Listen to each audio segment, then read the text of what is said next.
It's so important to get out of the weeds and be able to think big, because you're only going to go as far as you can dream, and you have to have time to have that dream.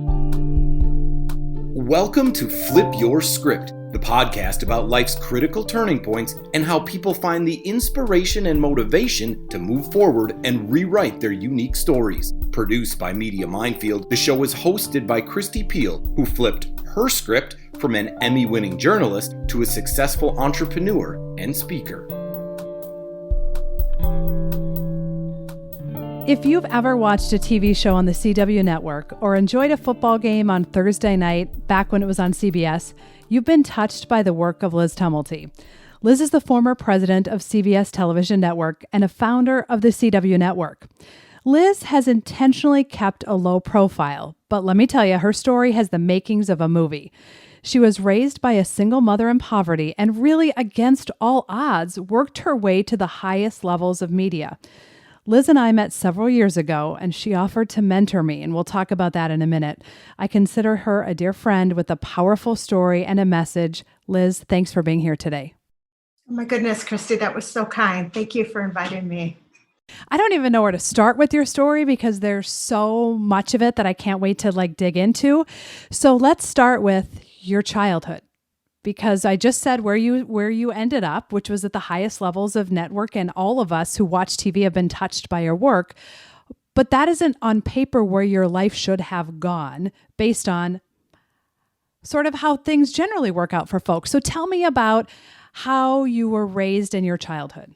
Yeah, interesting. And to take it even a step back to the way my mother was raised. My mother was raised in an orphanage. She was one of several kids, and her mother actually left the family in the 1940s. And my mother's father was a cross-country truck driver, so he couldn't be home to take care of the kids. So he placed the children in a children's home, an orphanage, and that's where she grew up. So my mother, all she wanted was family and children and love. She was an amazing mom, but, life at the orphanage in the 1940s and then 1950s, by the time she was a teenager, was not great. And she met my father when she was a freshman in high school, and he was a senior in high school. And she fell in love at the age of 14. So when he graduated and went away to college, she ran away from the orphanage to be with him. Well, needless to say, that relationship didn't work out so well, but she found herself with two kids, no high school education, no example of the family, what living as a family is like. And all she knew was to do the best she can, which is what she did. But because of her education level and skill level, she couldn't get a great job. So my mom worked her butt off. She worked 3 jobs. She did the morning shift at Denny's for breakfast, and she worked for minimum wage at an office, and then she worked at Red Lobster at night. So she was gone a lot. And even though she had 3 jobs, she just couldn't make ends meet. So, because of that, we would get evicted, or the, electricity would get turned off or whatever. So it wasn't a very stable childhood. The instability of not knowing what kind of tips were coming in, that equated to not knowing what kind of food would be on the table, or if food would be on the table, or where you'd be living next week, right? That's exactly right. Everything we would ask my mom, it was always about it depends on tips this week. Everything from school supplies to, going on the field trip for school to, as you said, even if there's going to be food that week. So she just worked really hard. I want to make sure folks know it wasn't one of those situations where she had a drug problem or a gambling problem or any of that. She just worked hard, and working 3 jobs, unless it's not enough to take care of 2 kids and have an apartment. So it's very difficult to get into projects or what's really called Section 8 housing. That takes a very, very long time. And eventually we did get in, but that presents a whole nother set of problems. And it just was really tough. And it seemed like a dog chasing its tail. We just always went in circles and just could not get our head above water. You were part of the working poor. That's right. That's right. That we're seeing a lot of, right now with what we're going through with COVID. But yes, it's, a certain class of people, they have to work and they don't have insurance. And my mom was one of those. And needless to say, she got sick and she died very young. But it's just a terrible, vicious cycle. So you're raised in that, seeing her work hard, which is a great role model because of work ethic. You saw that. And you saw the reality of poverty, and the kind of neighborhoods and people you were around weren't necessarily the people your mom would have wanted you to be around had she had a different opportunity in her life. So if I would have met you at 10 and would have said, Liz, what are you going to be when you grow up? What would you have told me? I would not have had an answer. I probably would have said I wanted to be a doctor because at the time I was a very sickly child. I always had pneumonia and bronchitis, and I was in the hospital a ton. But that really was never my passion. It was kind of more of what I thought the right answer would be. That's people want to hear you want to be a doctor, or where I grew up, a fireman, policeman. But a lot of the kids just wanted to be, somebody that was in the neighborhood. They wanted to grow up to be like a certain person that they knew in the neighborhood, which wasn't a great thing to aspire to. So when you are growing up, the one thing that was your recreation, and it was free, was television. Yes, I loved watching TV. So did my sister. That's what we loved. We did it. It was something that I enjoyed. It didn't cost money because this is, back when, and by the way, broadcast television is still free. Everybody can get at least 30 channels for free, and the picture is very clear. Most folks don't know that, but you can watch television for free, especially, all what most people would describe as their favorite TV shows and NFL football and all of these things. But back then, there were only 3 networks, and it put me on the even playing field with everyone. I would be watching the same shows at the same time as everybody at school, and it was something I could talk about and fit in with them, where I couldn't talk about going shopping for a new school outfit or a dress for a dance or something like that. I didn't fit into those conversations, but I could talk about what happened on TV last night. And did you know from the time you were a little girl that you wanted a different path for yourself? I absolutely knew that. I knew that, and I always said it, even you talked about me being 10.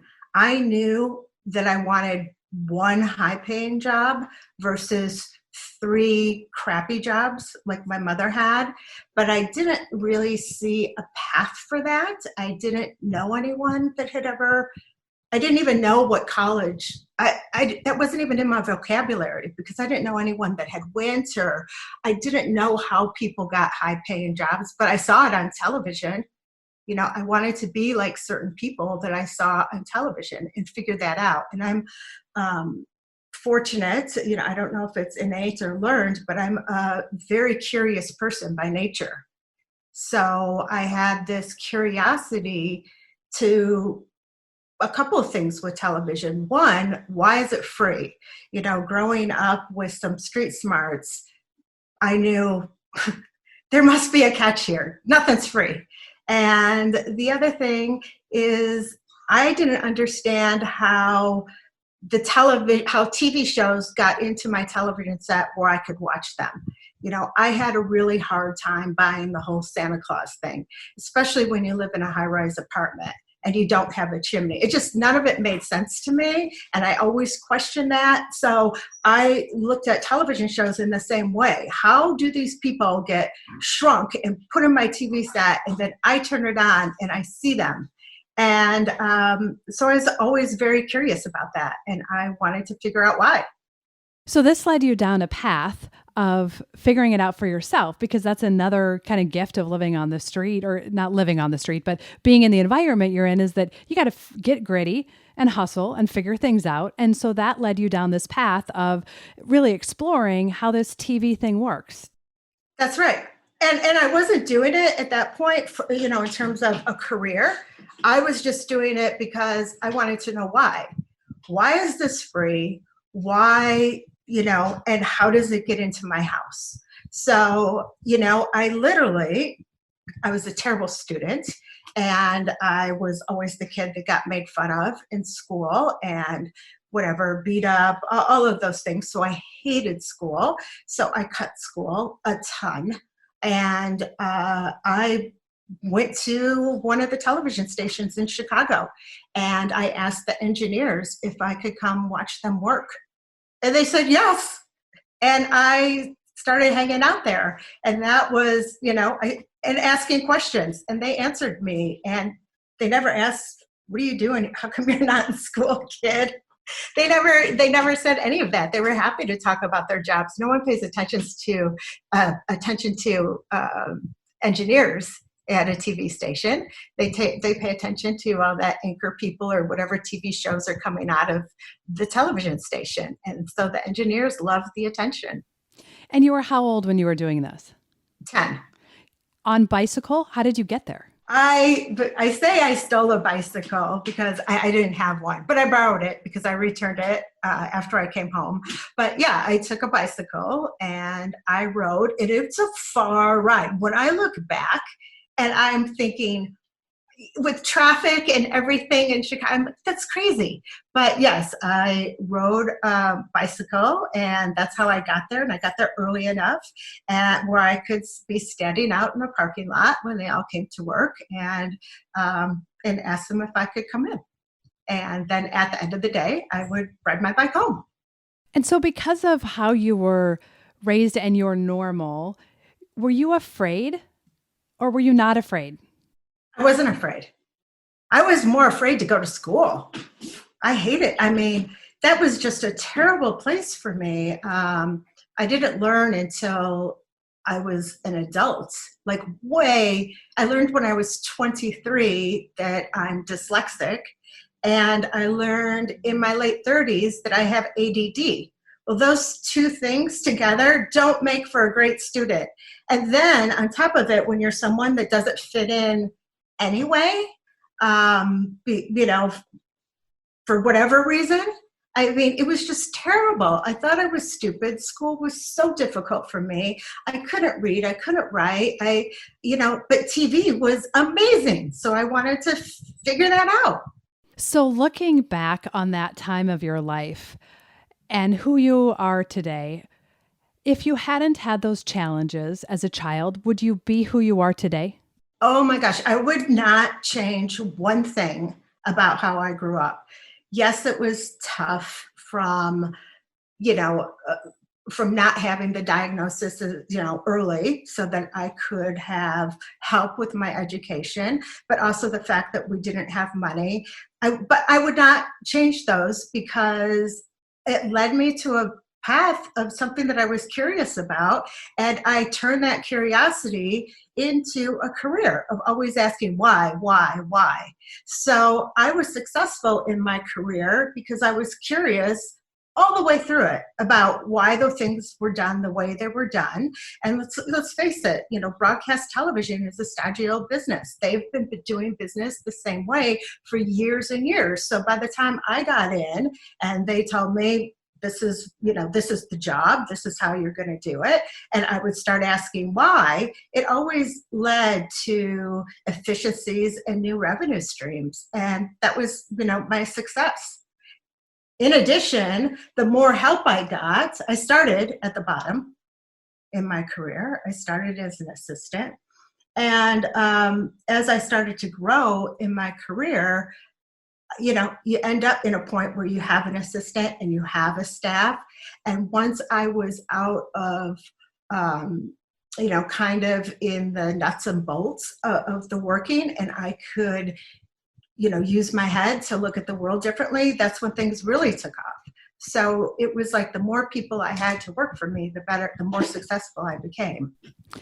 A few things there, Liz, because I've read a lot of books about entrepreneurs and successful people, and so many of them have some kind of learning challenge. And the learning challenge then forces them to acquire other types of skills that then help them in their successful future.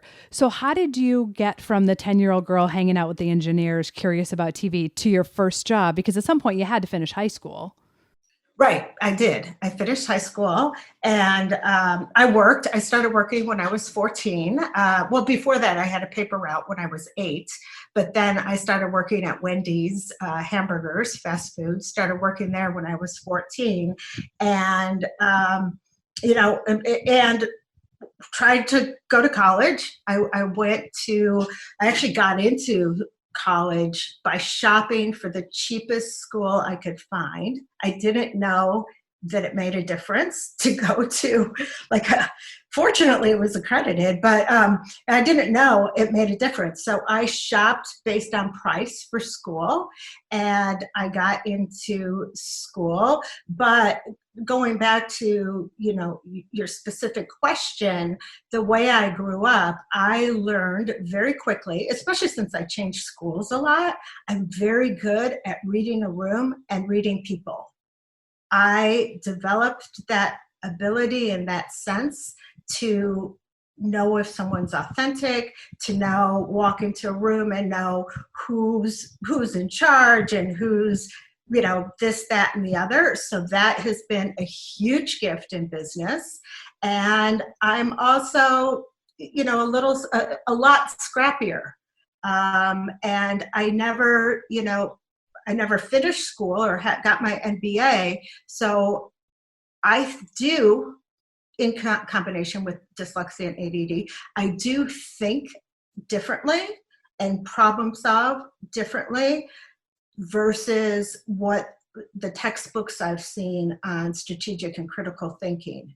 And it's been something that I bring something else to the room. So it's been a positive. But yes, being that scrappy, common sense, and asking why and not being afraid to ask why. And, that all of those things definitely help me.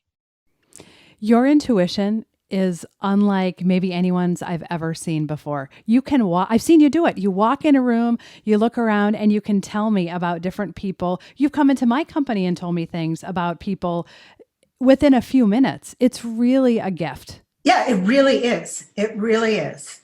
And it's so interesting to me because oftentimes, I was helping my friend with her business and I went to some meetings with her. And after the meeting, she would say, "How do you think it went?" And I said, "Oh my gosh, I don't trust that guy. Have you asked this, and this?" She of course would say, "Why? Why wouldn't you trust him?" And I came up with all these reasons. And she literally said, were you and I in the same room? Because I picked up on things that she didn't. And when you look at my path in television, to be ending up negotiating is what I ended up doing and having the focus of my career, being able to read people and read the room, it is a true gift. It really is. So you ended up at such a high level and you did so many different things in network news and through different local news stations as well. When you are in a room with household names and you're so humble, you don't drop these names, but you sure could. Your phone would go for a lot of money on eBay. We can say it that way. You know a lot Probably. of people. Yeah. And you've been in a lot of rooms with a lot of people, president, all sorts of different things. How did you get past the imposter syndrome? Because so many women especially struggle with this. And you came from a place never probably thinking you would be in a room with the president. And he didn't think of you any different than anyone else in the room with MBAs and PhDs and all these things. How did you in your own mind feel the worthiness to be at those high levels? Well, what's really interesting, now that you mentioned that, I absolutely had imposter, I dealt with that my whole career, always kind of look behind me. Are you talking to me? Kind of thing. And I was always afraid. In fact, I never talked about how I grew up, where I grew up, because I thought it was so important to fit in. And I worked with people very, come from very impressive families. There's a lot of nepotism in my business and a lot of Ivy League educations. So I would never, ever, once I got to a certain point, people don't even ask you about school anymore, and I would never volunteer it.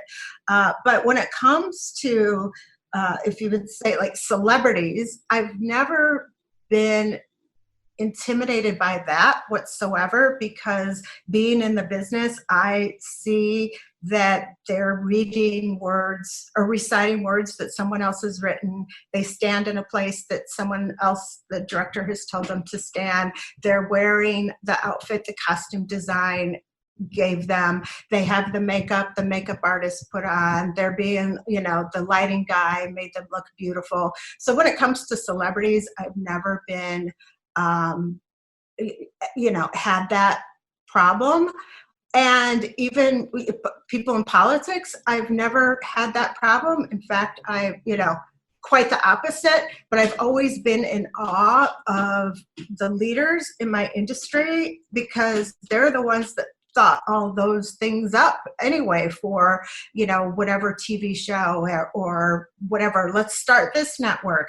And that always made me nervous. Those people made me the most nervous. The heads, the people that came up with network business so long ago. Interesting. Of all of your accomplishments, what are you most proud of? Being able to retire young, because I worked my butt off. I mentioned I had a paper out when I was 8. And so I've been hustling my whole life. Always a hustle, always trying to get to the next level and figuring something out, always feeling like I had a hand tied behind my back. So, and even in the network business and starting a new network, there's no time off, there's no vacations. Television is 24/7. There's always something happening somewhere in the country that you have to deal with. There's a plane crash, there's a protest, there's something. So it's 24/7, and being able to retire early has allowed me to travel and have a life, and it's amazing and just something I couldn't do. Some people are good at balancing and kind of doing all of it. I'm not. When I'm in something, I'm in 110%, and I'm doing it at 150% level. So I literally worked all the time. So I'm glad now I can take a breath. And it's so funny because when we talk, and we talk regularly, a lot of the times you encourage me to take a break. Yes, absolutely. Absolutely. It is so important, especially since you own your own business. You're not going to get fired. But it is so important to take a break, recharge, get out, especially for me, starting as a secretary and literally doing every single job all the way up the ladder to be president. It was hard for me to get out of the weeds, because I knew what was going on. Some people, they come in at such a high level, they don't even know how the sausage is made.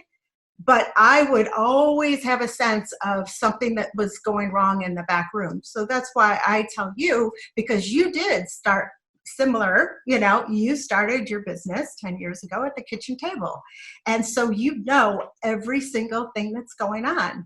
And when you're at the top, a leader, it's so important to get out of the weeds, to delegate, let it fail because you've got to be confident in the way, I had to be confident in the way I hired people and set things up. And you do too, that it's so important to get out of the weeds and be able to think big, because you're only going to go as far as you can dream.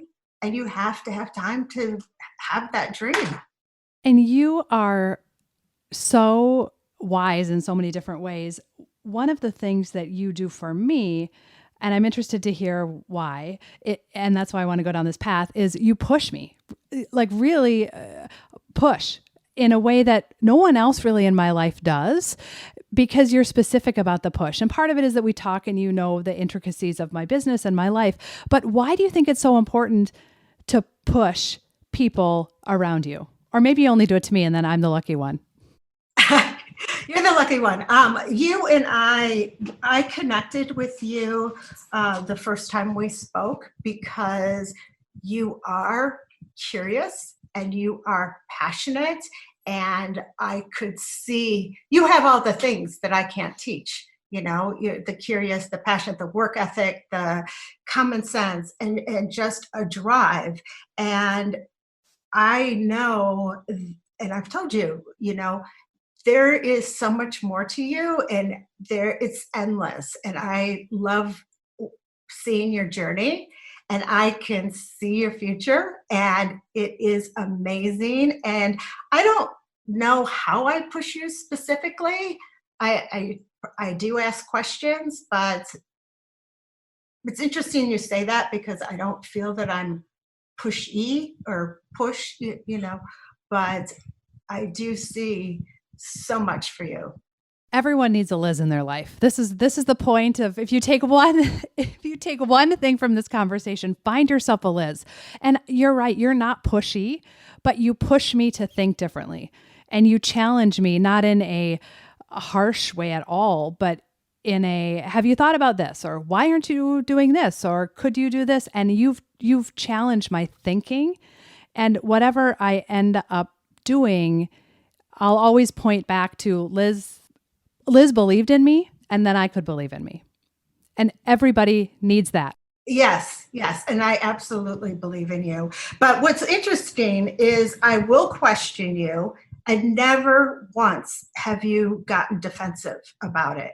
And that is a huge difference. Other people have asked me to mentor them, and it's not such a great fit, because at the end of the day, they don't want to be asked those questions. There's a lot of women on my team and people around me, and I want to bring some of what you've done for me to them, because most people aren't aware what they're capable of. And that's part of this podcast, is just talking about, you don't even know what you're capable of, and you need the right people around you asking the questions, because ultimately the decision to push forward is inside. Right. That's right. And not everybody, has to, grow or be the top, have a business and be, an entrepreneur or be a president of a, Fortune 500 company. I mean, we need the reason that somebody is sitting in any chair at any company is because that job is important. And we need all those chairs full. And so there's nothing wrong with that. And I, had one of the things I set out to do with my people was to teach them that their job had a value. So every week I had my employees give me the 5 bullets of what they did that week that moved the company forward. And I didn't want to know their to-do list. I didn't want to know the tasks they did. I wanted them to think about the overall impact that they make, whether it's answering the phone but it doesn't even matter, because it's all so important. And so I got a lot of joy in them seeing the importance and the value that they add. And we would go over it in a department meeting or whatever, so that everybody could see the value that everyone else was bringing, and just have them think about their job in terms of a P&L. How much money did they make that week, and how did they earn, their paycheck. What did they do that was equal to their paycheck or exceed their paycheck? So I think it's valuable to just share how our relationship started, because I've had questions about mentoring, and there's a lot of misnomers around what that means and what that looks like. So if it's all right with you, I'd like to go back a little bit to that. Absolutely. So we were Liz is a member of C200, which is the committee of 200. Google it. We'll put a link on flippyourscriptpodcast.com. And I was a part of a program called the Protégé Program. And we had a large file of different women we could reach out to with specific questions. And you were one of 10 women that I wanted to reach out to and I had a question about. And I don't know if I've necessarily shared this with you, but I was so nervous. I was so nervous to send the email because you were the president of a network that I worked at several, CBS stations and had been involved in that world at such a different level on the local level. And I was so intimidated to send the email because all the other women I was reaching out to, the president of a healthcare company, like I didn't feel like I quite had the background. So anyway, I sent the email to you and I was sitting back there at my desk and you responded immediately. Let's talk. So we get on this phone call and I was so nervous. And of course I Google you, and because you're so stinking private, I could find out anything except, the bio that was part of this packet I had. And you interrupted me like partway through and you're like, I get it. I get what you're doing. You need a mentor. Will you let me mentor you? And I remember, we had to meet first and we met, and I remember the restaurant. We were standing in this restaurant and, you said, I'm going to give you this gift. And I was crying. I can't accept this kind of gift. I can't afford to hire someone like you, Liz, for this. And you said, just give it to someone else. And that give back mindset, tell me more about how you're wired to give back, because at the level you're at now and you're retired, you could be sitting in Tahiti, never needing to really talk to anyone outside of your circle again. Why are you so dedicated to giving back? I think it is so important. I did work my butt off and it was challenging and it was hard, but for whatever reason, I made it. And I mean, we can get into a really deep spiritual conversation here, but I really believe that we're all in this together, and we're, whatever this is, we're all in it together, and we're here to help one another grow. And if there's something that I stumbled across that can help you, it's a gift that I can. And I said a few moments ago, it's a gift that you're open to it, because many aren't. And I couldn't mentor other than work with the people that reported directly to me. I couldn't do any type of formal mentoring because of my 24/7 job. So another big reason of why I wanted to be out of the corporate world so early was so that I could have time to dedicate myself to help somebody. And it's so rewarding. I mean, to watch you is incredibly rewarding. First of all, you said you'll put a link to C200, but it's the top female executives in the world. I'm still talk about imposter. I'm like, how did I get in? Why? Because it's invite only. And it's we want to help other people and, women specifically. And it is very, very difficult to be selected to get into the program that you were accepted into. And I was thrilled that you called. The other women in your class, you were the only one in your class that reached out to me. So you already set yourself apart, and it made it even, I jumped on you because just someone that's open to receiving is, it's a gift, and it's been very rewarding for me on so many levels. I think it's important to give back. It makes you, it's nice to be nice, right? Because you have mentored me and said, do it for someone else. And I've taken that very seriously and I have done it. I can't get over how much rewarding work it is for me. So exactly what you're saying, giving back is good for the person, and it's good for the person who's giving the gift as well. Right, right. It's like those, those little deeds that people do every day and you pay it forward. That's exactly what I was telling you to do with this. And it is. It's such a gift. It's so rewarding. And even though our formal program, you graduated, what, like 2 years ago now? Or something like that. And we still speak every 2 weeks. And that's not stopping anytime, because after people hear this, they're going to want you to mentor them. And I'm telling you, ladies, she's mine. So in wrapping all of this up, I have one more question before we get to the final question. You were raised at a different time in the world, a different decade. The world looked a lot different. Do you think someone right now, a little girl in a tough part of Chicago, in the similar situation, could have the same outcome as you? Absolutely. Absolutely.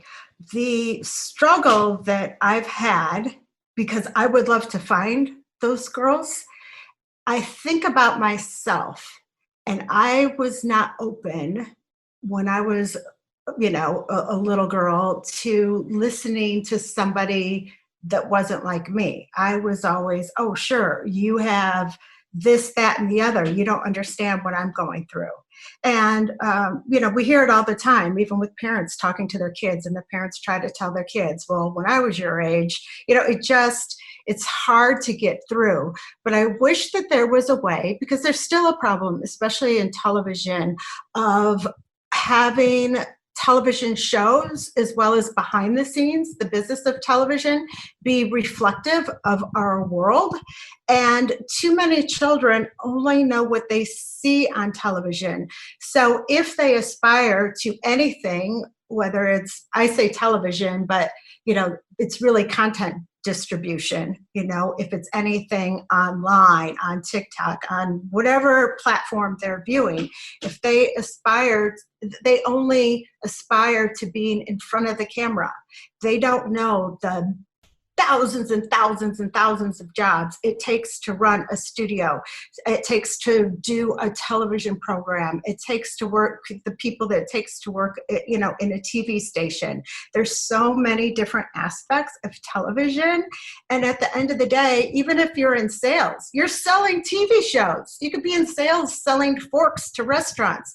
It's really an exciting business. So I would love to figure out a way to find that little girl and tell her there's more, and it's a better life. It's more stable to not be in front of the camera. Not everybody has that talent. So that's why I tell people, don't follow your passion, follow your curiosity, because you could be passionate about being an actress and you might not be able to act, or passionate about being a singer on American Idol, but you might not be able to sing. So, what is it that you're curious about? And keep asking the question and follow that through. And I think that leads to success. That was so well said. I am so grateful you're sharing your story, because there are a lot of little girls and little boys out there who what they see around them is what they aspire to, because they don't know anything different.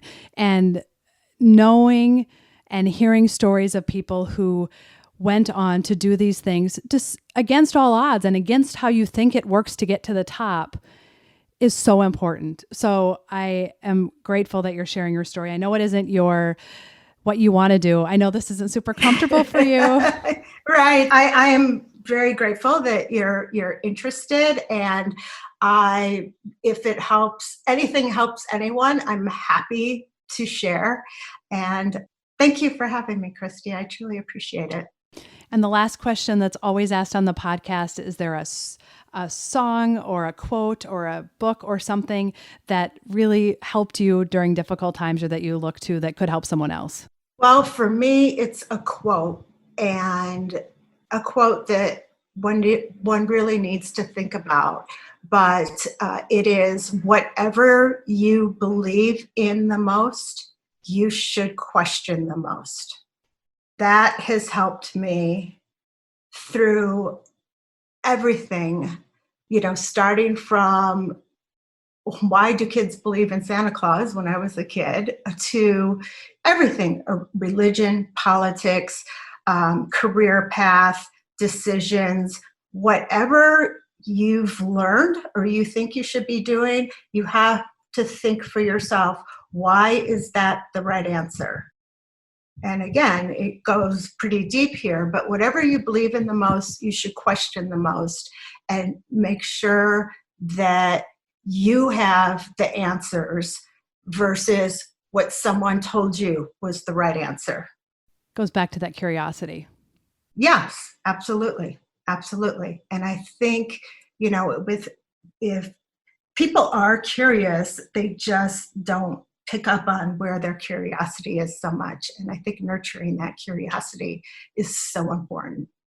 And you're retired and young and have a lot of things going on. And I can't wait to see what else you have for all of us.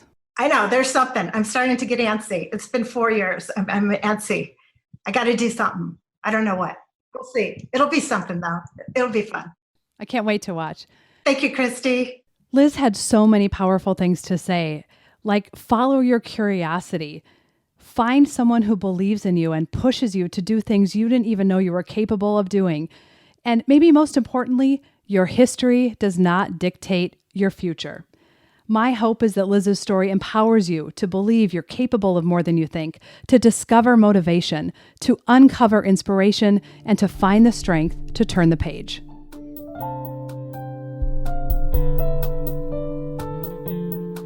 Thank you for listening to Flip Your Script, hosted by Kristi Peel and produced by Media Minefield.